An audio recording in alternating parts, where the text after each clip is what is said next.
you can count when you're happy. 1, 2, 3, 4, you can count when you're sad. 1, 2, 3, 4, 5, or count when you're frightened. 1, 2, 3, 4, 5, 6, count when you're mad. 1, 2, 3, 4, 5, 6, 7, 8, 9. Counting is wonderful. Counting is marvelous. Counting's terrific, and how?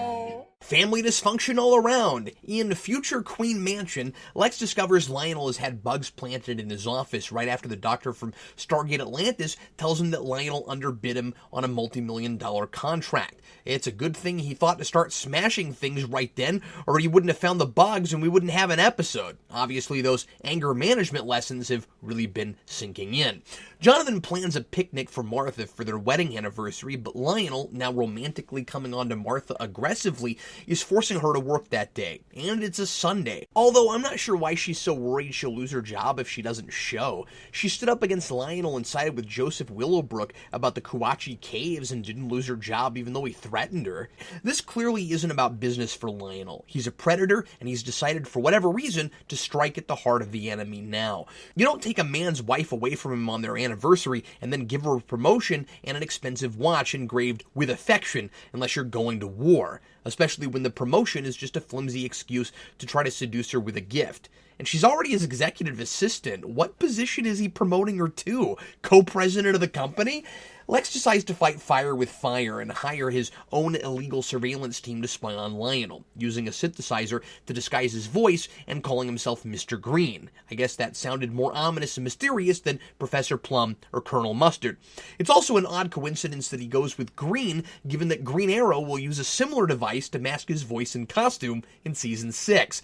Kern leads a crack team of bug planters, including Pine, Nikki, and Bishop, who all turn against him when he refuses to go along with their insane plan to bust open Lionel's safe. I guess they all decided on this ill-conceived plot after one too many rounds of Jaeger shots and Billy Ray Cyrus karaoke numbers, and didn't tell Kern because he was just too sensible and not hungover enough to go along with it.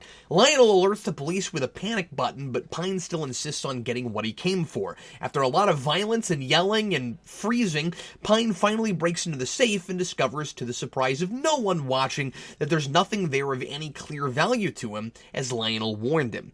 But everything there is certainly of value to the viewer. It seems that Lionel may have more of the pieces to the Clark Kent puzzle fit together than Lex does, as he has a stack of bars of refined media rock, the octagonal key, and a file on Clark. While Martha and Lionel are busy paying for Lionel's game of dirty pool, Jonathan is busy telling Lex just where he can park his helicopter. Clark tries desperately to help his parents patch things up by asking Lex if he can get his parents' reservations at a fancy restaurant in Metropolis, and Lex offers to send Jonathan there by air under the pretense of friendship, but it's really in the hopes of getting Lionel and Martha out of there before the reverse exterminators get there. See, a reverse exterminator would be someone sent to a place to put bugs in it. Anyway, Jonathan stubbornly throws Lex's ostensible kindness back in his face, and regardless of his technically backtracking from his apology to Martha last episode and trying to move beyond his own pride to allow Martha to pursue her own ambition, his distrust of Lex is vindicated while in Metropolis when he overhears Lex talking to the raging lunatic in the building on his cell. The only person Jonathan can rely on now is Clark, who, after it suddenly turns night, just so he's less likely to be spotted, has to find a way to get into the building without being detected because Pine has threatened to kill one of the hostages if anyone attempts to get inside. Clark heroically faces his contrived, purely for the sake of irony, fear of heights and leaps into the Luthor building from the Daily Planet. Yep, the two most important buildings to the entire series in this enormous metropolitan city are situated right next to each other. Clark does the Spider-Man slow-motion triumphant jump that then falls short thing, except instead of sliding down the side of the building, he crashes through a window, high up enough, I guess, no one in Lionel's office hears it.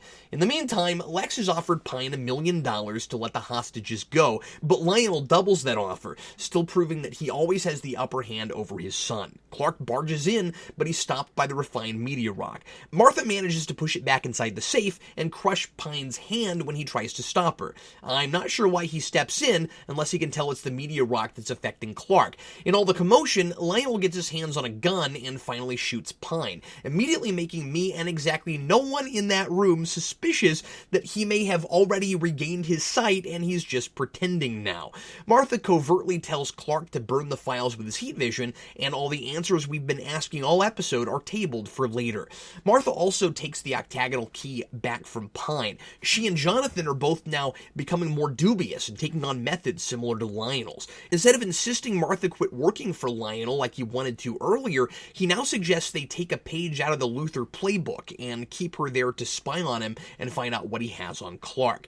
There's also a small subplot with Lana that thematically connects to the rest of the family drama, where Lana meets Henry Small's wife, who tells her to stay away from Henry, not because she doesn't want Lana to interfere with her family, but because Henry has a tendency to lose interest in things and people quickly, and she doesn't want Lana to get hurt. That thread is left dangling as Lana looks at her newfound father awkwardly and through new lenses, to be further developed later on.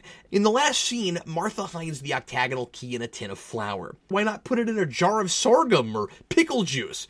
Then credits. What is it with standout Smallville hostage situation episodes?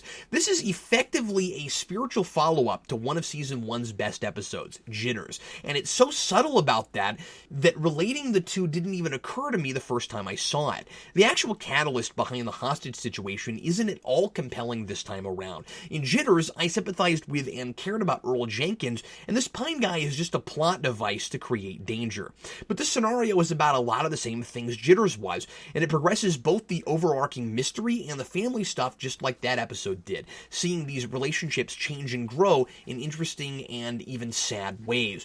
Both episodes are about Lionel's fascination with the extra normal, first with just the meteor rocks and how he could use them to manipulate nature, and here mixing in the Kryptonian technology with the meteor rocks. On first viewing, my imagination raced, trying to figure out just what exactly he'd figured out. Has Lionel discovered some link between the meteor rocks and the octagonal key? The file on Clark would suggest he's discovered a correlation between Clark and one or both of those things. Does Lionel know Clark is allergic to the meteor rocks? Why would he have a whole palette of refined meteor bars? Are they there to serve precisely the function they serve in this episode? A security system against Clark just in case he ever somehow discovered what else was in that safe? Regardless of whether the answers to these questions are ultimately very satisfying, we've got a really juicy mystery building in the here and now. I'm impressed with how it finds a way to elongate the suspense in an enjoyable way, and it does that by presenting these events from our protagonist's perspective and propelling the story in a character-driven way. Clark's burning his file without seeing what's inside is something he has to do in the moment, or the police are likely to see whatever's inside, not to mention it might set back whatever research Lionel might be doing into his life. It's not like all that convenient unconsciousness or the lame excuses Clark gives for his heroic deeds that characters buy because the script needs them to. It's a tough choice Clark and his mother have to make, and I'm frustrated now along with these characters that I'm intended to be invested in rather than in spite of them. So this isn't just Jitters repackaged and on a grander scale. It's the exact flip of that scenario. This time, it's Lionel who's held hostage and Lex who has to try to get him out, though once again, the day is saved by Clark, who, unlike both of them, is after nothing more than the safety of everyone involved. The first time around, Lionel was to blame for the danger because of the condition Earl was in due to Lionel's secret kryptonite experiments on level 3. This time, Lionel is in trouble directly because of Lex's illegal activities. At the end of that episode, we see the juxtaposition between those families. Clark's parents embrace him with love and affection, while Lionel embraces his son for the cameras, and from Lex's point of view, he's doing what he could to rescue Lex, probably had more to do with his own reputation than it did with his love for his son. In a sense then, Lex has inched toward becoming his father while trying in vain to be his own man and be more like the Kents. He's adopted some of his father's same underhanded and deceptive tactics in order to carve out his own independence and maintain LexCorp. The show has done an excellent job of making me continue to root for Lex, even though I know he'll ultimately become Darth Vader and fully embrace his dark side. How do you fight someone as wealthy and powerful as Lionel, who will stop at nothing to cripple your company and keep you under his thumb? And so Lionel seems to be proving to Lex that these methods are necessary. But initially, Lionel detests his son's attempts at compassion and sees that as weakness. And I think at this point he's starting to see some of his own ruthlessness in Lex and hoping to bully him into shutting down LexCorp and going back to work for him. He's getting exactly what he wanted and what he wished he had back in Jitters, a son who will do anything for strength and power. And it's backfiring on him, because even though he won't admit it, Lex is becoming a threat to Lionel, as we saw a couple episodes ago with their power struggle for control over the Kuwachi Caves. Lionel is inadvertently creating a monster, and Lex thinks he's fighting that by doing all the wrong things for the right reasons. Everything he does here brings him closer to that level of duplicity, and also pushes his father farther away from him. He isn't achieving either of his goals, and all he'll eventually have left is the very thirst for power and greatness that's preventing him from being the better man. Lex's last scene here mirrors that sad scene I talked about earlier from Jitters. Once again, Clark and his parents embrace, but this time, Lex watches them completely alone and from afar. His father isn't even pretending to love him this time. He's drawn a line in the sand, and Lionel is treating him as the enemy he's declared himself as with his eye for an eye mentality. That's one of my favorite images from the show. Lex standing in the dark, looking defeated and practically unhinged. SR-71's song Tomorrow is a fantastic choice of score behind this moment, both for the tragic mood and atmosphere, but also lyrically, perfectly encapsulating how Lex is feeling in that moment. He doesn't have to say a word, and really the song wouldn't have to either, but it is appropriate, and it's going to be a candidate for Best Popular Music Selection in a scene when we get to the Season 2 overview. I'm not afraid of tomorrow. I'm only scared of myself. Feels like my insides are on fire, and I'm looking through the eyes of someone else. When you add those lyrics, it's almost as if Lex is having an out-of-body experience. The someone else, perhaps, is his father. It's like he's looking through the eyes of the man he's allowing himself to turn into. Lex still wants what Clark has, but has only been playing at it. He pretended everything he did for Jonathan this episode was, as he says, to be a friend to him, but there's an ulterior motive to everything he does, just as Jonathan has judgmentally warned Clark about from the very beginning. Yes, Jonathan let his pride get in the way here, and has every reason to feel bad for not initially taking Lex up on his helicopter ride offer, saying that if he hadn't been so stubborn, he and Martha might be at dinner right then, although he doesn't realize that Martha had just been taken hostage by Pine a scene earlier. But Jonathan is also right about everything. I can see where both men are coming from, and I feel for each of them, despite the fact that neither is handling this right. Jonathan feels like he's watching his family torn away by the Luthers piece by piece, and then the son of the man who's taking his wife away from him on his anniversary wants to use what in Jonathan's mind is probably the same money behind that dastardly scheme to send them to Metropolis, and then turns out to be responsible for the whole thing. I'd probably feel the same way. I like Clark this episode. He makes mistakes in his desperation to save his mother that actually lead to some appropriate levity with his run-in with Maggie Sawyer. And he ultimately faces his fears, even though I think those fears are kind of unbelievable and silly. And not only does he not seem to win just because he has superpowers, and he actually has to do some thinking, but he also doesn't resolve the problem with a 30-second wrap-up bullet time moment. He needs his mom and even Lionel killing a guy to help him, which adds to the gray area questions we're dealing with of whether you can really be totally altruistic and never make moral compromises for the greater good. There's some really sophisticated storytelling here too. This all started with a bidding war Lex was losing because his father was fighting dirty. Lex follows suit, and then even as a hostage with a gun to his head, Lionel still proves that he's the shrewder, more cunning, more experienced businessman when Pine takes his offer in exchange for his and Martha's lives and the contents of the safe, which leads to Pine's line, "Looks like we have a bidding war on our hands." Lex is losing the same battle a second time because of his recklessness, and he's going to lose a lot more besides, namely any respect he might have had a chance at earning from Jonathan. Though, as we'll see a little later, all is not entirely lost on that front. I also really like Clark's line to Lana in the loft when they're talking about Henry Small. Just because you have a family doesn't mean every day's a picnic. Great word choice there. Jonathan was going to take Martha on a picnic for their anniversary, and Lionel ruined it, creating all this domestic drama. Literally, their life isn't a picnic right now. I like the sense of urgency and tension throughout this episode and the fresh big city espionage vibe in the Metropolis scenes. As silly as putting those buildings side by side is, seeing Clark leap off the Daily Planet the first time he tries anything close to flying is too iconic to pass up. And I only wish there was no hint he should be able to fly already, as a progression to that ability makes perfect sense if his ability is developed throughout his adolescence, as we've already seen with some of them. I also like that Lionel and Lex's actions leading up to, and especially in this episode, have unlocked a little darkness in Jonathan and Martha as well. Both start entertaining deceptive notions for the best of reasons. Lex is not only acting more like his father all the time, but he's contributing to the potential downfall of the model family that represents who he wishes he could be. On the other hand, we can still blame Martha for a lot of this. Unfortunately, she just comes off as uncharacteristically gullible for being so shocked that there's more to Lionel hiring her than her skills. I get that she misses big city life and she's trying to find a way to have her cake and eat it too, and I know I keep going back to this, but it's a huge problem. But if only Lionel hadn't blackmailed Jonathan with Clark's adoption back in '89, this would all be a lot easier to swallow. We've got two really good ideas here that just don't mesh together, and it feels like the Clark's adoption thing was a giant afterthought, which makes Martha look unintentionally stupid and selfish, and it's awkward, because it's like the show isn't putting any of that together, and if you ignore that backstory, she doesn't come off that way at all in the performance.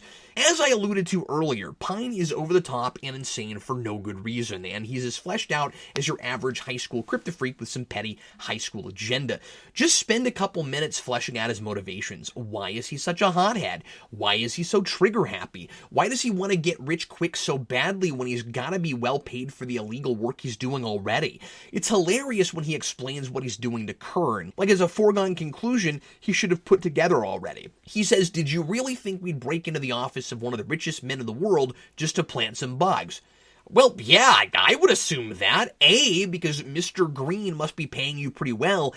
B, wouldn't it usually be wealthy but sketchy businessmen that would generally avail themselves of your services? And C, just because Lionel is a billionaire with a safe in his office doesn't mean you can be sure there's anything of extravagant value you could fence or spend. What if it's corporate secrets? How could you be sure you'd even know what to do with those? And he keeps taking ginormous risks before he has any idea what's in the safe, like he expects a man to keep millions of dollars in bills or gold or something in his office. Who does he think Lionel is, Scrooge McDuck? It's also a little convenient that the octagonal disc is finally unearthed 2 episodes after Clark discovered a cave with a slot it fits in, and it's amusing to consider that if Pine wasn't totally out of his gourd, Clark may never have gotten his hands on the key again, and Rosetta, with Virgil Swan, would never have happened. And this is a minor point, but I don't like some of the typical innuendo in Lana's talk with Clark at the beginning about secrets. There's another of those standard, obvious double entendre lines where Clark is talking about Henry Small, but he's also talking about him and Lana, and she has this look on her face like, yeah, your secrets are still that giant barrier between us. Looks like we may have already forgotten about her speech last episode where she says she doesn't care that Clark has secrets and she's just glad he's in her life. Just wait. We'll all struggle to remember she ever even said that not too long from now. But I do like how they're acting like real friends, both showing plenty of interest in each other's problems and not totally self-absorbed. Well, I don't have any questions to ask Jarrell when I get to heaven this time, so let's go on to the scoreboard. Surprisingly a long list for an episode this good. We've got no Kryptofreak this week. I'm gonna count the John and Martha Lionel love triangle now. It had already been seeded, but that is clearly a love thing now. We have one instance of Clark and Lana in the loft. That's when Lana tells Clark about the dinner with Henry Small. We've got one instance of Clark's parents being attacked or kidnapped. It's just Martha, but I'm going to count it anyway. And of course, that's when she's held hostage with Lionel. We have 2 instances of people walking away angry. One when Jonathan tells Clark it's not his responsibility to fix everything, and also Lionel walking away from Lex at the end. We've got one S shield, that's the Metropolis PD insignia. We've got one instance of Clark in bullet time, jumping to the Luther Court building, and once again, it's really interesting that we've got that bullet time then, but not in the final confrontation. We've got one instance of Clark being affected by green kryptonite, that's the refined meteor rocks, and finally, we have one DC character, guest star, or cameo. We're gonna have tons and tons of these toward the middle and end of the show, but we're just getting started with them now. We've got, of course, Maggie Sawyer. She's a lieutenant Agent here, a detective in the comics. And despite the contrived, trigger-happy bug planter, I'm going to give Insurgence a 3.5 out of 4. There are a lot of excellent developments in the family dynamics that don't really do this material justice later on, but this one is filled with pathos for Lex, and Clark is sufficiently proactive and a likable but inexperienced hero. Is there anything you noticed that I didn't count this episode? Feel free to send me a personal message on Geekvolution on YouTube, and I'll be sure to add it to the count. I'm Captain Logan, and consider this episode counted.